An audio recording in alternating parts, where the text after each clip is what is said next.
বাংলাদেশের জনগণ, এটাই তো আমার সংসার। 2024-এর 5 আগস্টের পর মনে হয়েছিল সব শেষ, কিন্তু রাজনীতির দাবার চাল কি উল্টে যাচ্ছে। একদিকে ফাঁসির দণ্ডপ্রাপ্ত আসামির 13 বছর পর হঠাৎ আত্মসমর্পণ, অন্যদিকে শেখ হাসিনার মামলাগুলো একে একে ভ্যানিশ।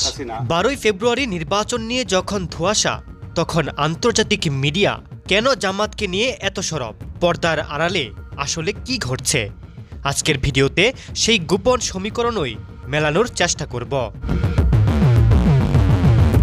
খেয়াল করে দেখুন, নির্বাচনের ঠিক আগ মুহূর্তে এসে একের পর এক অদ্ভুত ঘটনা ঘটছে। জুলাই হত্যাকাণ্ডে শেখ হাসিনার বিরুদ্ধে যে মামলাগুলো হয়েছিল, পুলিশি তদন্তে এখন দেখা যাচ্ছে যিনি নিহত হয়েছেন বলে দাবি করা হয়েছিল তিনি দিব্যি বেঁচে আছেন।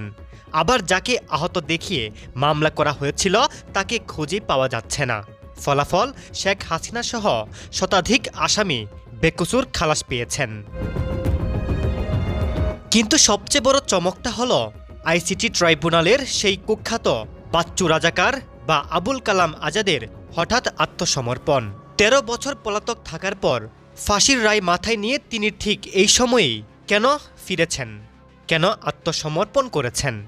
তিনি কি এমন কোনো সিগন্যাল পেয়েছেন যে এখন আপিল করলে রায় তার পক্ষে আসবে?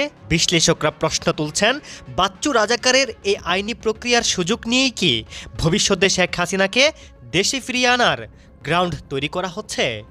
কারণ শেখ হাসিনাও তো বিচারের সময় অনুপস্থিত ছিলেন, ঠিক যেমনটা বাচ্চু রাজাকার ছিলেন। 1 মাস আগেও যে আওয়ামী লীগ নেতারা আত্মগোপনে ছিলেন তারা হঠাৎ করেই সরব। সাবেক পররাষ্ট্রমন্ত্রী ডক্টর হাসান মাহমুদ এবং সজীব ওয়াজেদ জয় এখন প্রকাশ্যে কথা বলছেন। আল জাজিরাকে দেওয়া সাক্ষাৎকারে সজীব ওয়াজেদ জয় স্পষ্ট বার্তা দিয়েছেন, আওয়ামী লীগকে ছাড়া কোনো নির্বাচন সফল হবে না। তিনি হুঁশিয়ারি দিয়ে বলেছেন, তাদের পিঠ দেয়ালে ঠেকে গেলে পরিস্থিতি সহিংস হতে পারে। এখন প্রশ্ন হচ্ছে, এই কনফিডেন্স তারা কোথায় পাচ্ছেন? ডক্টর ইউনূস সরকার যখন বলছেন পতিত শক্তি নির্বাচন বানচালের চেষ্টা করছে, তখন আওয়ামী লীগ বলছে তারা নির্বাচনে যেতে প্রস্তুত।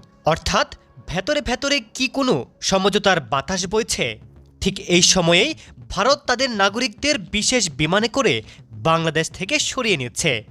একটি প্রতিবেশী দেশ যখন নির্বাচনের আগে তাদের কূটনীতিকদের সরিয়ে নেয়, তখন বুঝতে হবে পরিস্থিতি মোটেও স্বাভাবিক নয়। গল্পের এখানেই শেষ নয়। রয়টার্স এবং আল জাজিরার মতো আন্তর্জাতিক মিডিয়া হঠাৎ করেই জামাত ইসলামীকে নিয়ে বড় বড় রিপোর্ট তৈরি করছে। তাদের মতে আগামী নির্বাচনে জামাত একটি বড় ফ্যাক্টর হয়ে দাঁড়াবে। এতদিন যারা জামাতকে কোণঠাসা করে রেখেছিল, সেই পশ্চিমারা এখন কেন তাদের উত্থানের কথা প্রচার করছে? অন্যদিকে জুলাই আন্দোলনের তরুণদের দল জাতীয় নাগরিক পার্টি বা এনসিপি নির্বাচন বর্জনের হুমকি দিচ্ছে। তাদের অভিযোগ, নির্বাচনের পরিবেশ নেই।